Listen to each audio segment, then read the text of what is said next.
আমরা এই যুগপৎ আন্দোলনের আজকের এই কর্মসূচিতে শুধু বাংলাদেশ জামাত ইসলামী নয়, বরং বাংলাদেশের বেশিরভাগ বৃহত্তর যে দলগুলো আছে সবাইকে নিয়ে আমরা এই আন্দোলন করছি।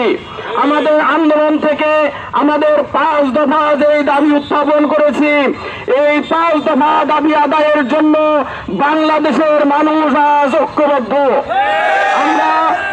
আমরা বর্তমান তত্ত্বাবধায়ক সরকারকে এটা বলে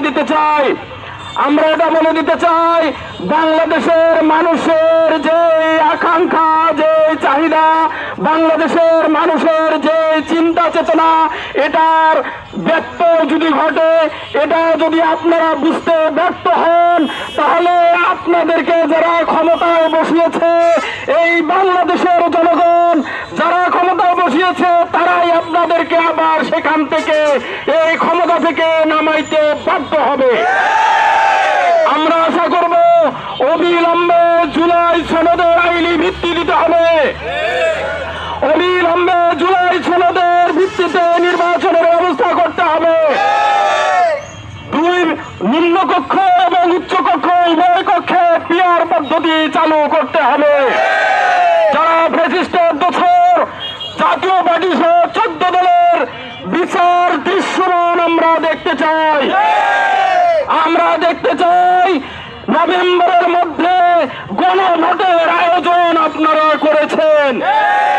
আমরা এই লালমনিরহাট প্রত্যন্ত এলাকা থেকে আমরা বর্তমান কেয়ারটেকার সরকারকে বলে দিতে চাই, আপনারা যদি জনগণের ভাষা বুঝতে ব্যর্থ হন, তাহলে বাংলাদেশে এমন আন্দোলন তৈরি হবে, ফ্যাসিস্ট যেভাবে বিদায় নিয়েছে আপনারা সেভাবে বিদায় নেবেন কিনা এটা জনগণ ভেবে দিতে পারে। সম্মানিত লালমনিরহাটবাসী, আমরা এখান থেকে দায়িত্বকণ্ঠে বলতে চাই, আপনারা অবিলম্বে যে যুগপৎ আন্দোলন হচ্ছে, যুগপৎ আন্দোলনের এই সকল দলের আমাদের এই 5 দফা অবিলম্বে আপনারা মেনে নিয়ে সেই অনুযায়ী আগামী জাতীয় সংসদ ফেব্রুয়ারিতে নির্বাচন হবে, সেই ব্যবস্থা আপনাদেরকে করতে হবে।